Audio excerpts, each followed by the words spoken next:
पाएगा। नीति के जो 4 अंग हैं, तो उसमें मानो जो भेद अंग है, तो हमें दिखाना होगा कि लड़कियां लड़के से कम नहीं है, और नहीं है। देखो ना आजकल, अगर बॉर्डर पर लड़के लगे हुए तो लड़कियां भी लगी हुई बराबर, कदम पे कदम। ऐसा नहीं है कि हमारे किसी बात में कमजोर हो, वो अपने स्वरूप में आ जाए तो सही कहते हैं। अपने स्वरूप में आ जाए तो भगवान की अंश और दैवी शक्ति स्वरूप है, वो किसी से कम नहीं है। पर दोनों कहीं ना कहीं अपने मार्ग से फिसल रहे हैं।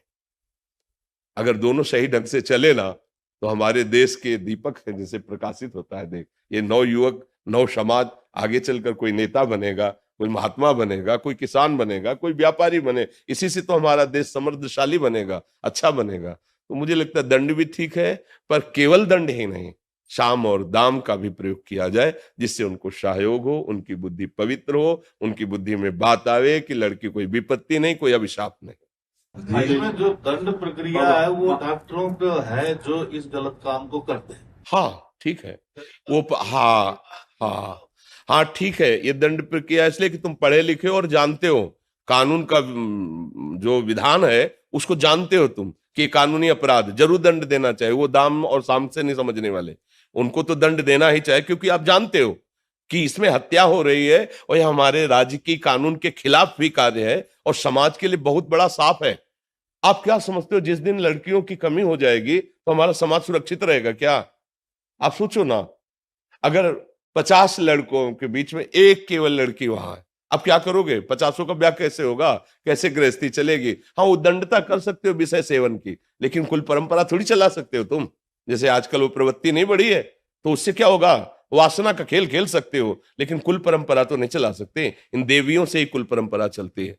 तो इसलिए दंड तो ठीक है, उनको समझना चाहिए, पढ़े लिखे हैं, वो कानून को जानते हैं, वो विधान को जानते हैं, उनको समझाना चाहिए आए हुए ऐसे भ्रमित लोगों को। नहीं नहीं नहीं, गर्भपात करना अपराध है और पाप भी है, और जरूरत भी नहीं गर्भपात कराने की।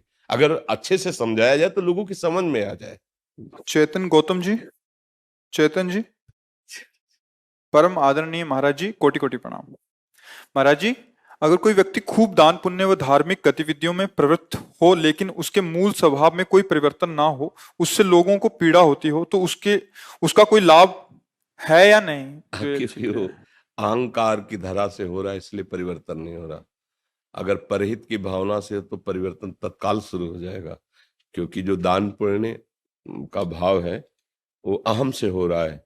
इसलिए जैसे अंधा बटे पड़ा चबा जाए, एक अंधा किसी दुकानदार के पास गया, बोले कोई काम दे दो, तो बोले तुम्हें दिखाई नहीं देता, क्या कर सकते हो? मूंज बटो, मूंज की रस्सी होती है, मूंज बटो।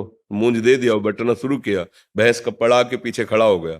मूंज चबाने में वो कुशल है, वो जैसे वो सरकाता जाता वो चबाता जाता, तो वो पड़ा चबाता रहा, शाम तक बटा, और जब किया तो जितना हाथ में था उतना ही था। तो बोले क्या हो? बोले अंधा बटे और पड़ा चबाए। कहावत नहीं होती, अहंकारी का सारा पुण्य ऐसे नष्ट हो जाता है, अंधा बटे और पड़ा चबाए, इसलिए परिवर्तन नहीं होता।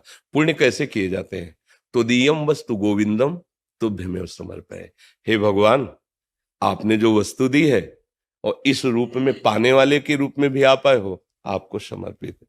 मेरा नहीं, तेरा तुझको अर्पण, क्या लागे मेरा। इस भाव से परिवर्तन शुरू हो जाएगा, पूरे जीवन में परिवर्तन आ जाएगा। और जब ये अहंकार करके किया जा तो वो अंधा बटे पड़ा चबाए, वो काम में नहीं आ पाता है।